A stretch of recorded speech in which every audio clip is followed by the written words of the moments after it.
ভারত ও পাকিস্তানের মধ্যে সাম্প্রতিক উত্তেজনাপূর্ণ সংঘাতের সময় শুধু গোলাগুলির যুদ্ধই হয়নি, ইন্টারনেটেও চলেছে আরেক যুদ্ধ। এটি ছিল মিথ্যা তথ্য, গুজব ও বিভ্রান্তিকর পোস্টের যুদ্ধ। এ যুদ্ধ দুই দেশের সাধারণ মানুষ ও মূলধারার গণমাধ্যম পর্যন্ত ছড়িয়ে পড়ে।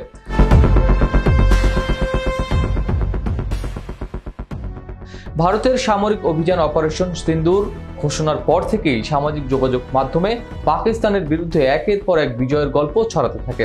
এক পোস্টে দাবি করা হয় ভারতীয় বাহিনী পাকিস্তানের লাহোর দখল করে নিয়েছে। আরেকটিতে বলা হয় পাকিস্তানের সেনাপ্রধানকে গ্রেপ্তার করা হয়েছে এবং সেনাবাহিনীতে অভ্যুত্থান ঘটেছে। এমনকি কেউ কেউ পোস্ট করেছেন আগামীকাল সকালে রাওয়ালপিন্ডিতে নাস্তা করব।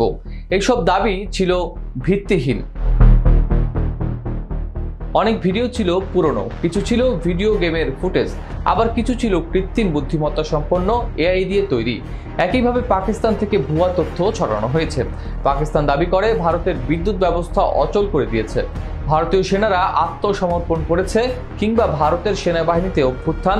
এমনকি একটি ভিডিওতে দেখা গেছে ভারতের নরেন্দ্র মোদীর স্টেডিয়াম ধ্বংস হয়ে গেছে, যা ছিল সম্পূর্ণ ভুয়া ছবি।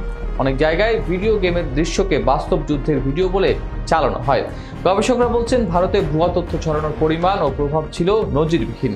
লন্ডন ভিত্তিক সংগঠন দ্য লন্ডন স্টোরি ও ওয়াশিংটন ডিসি ভিত্তিক centre for the study of organised hate জানিয়েছে এই সংঘাতের সময় সামাজিক যোগাযোগ মাধ্যমে মিথ্যা তথ্য ছড়ানো হয়েছে।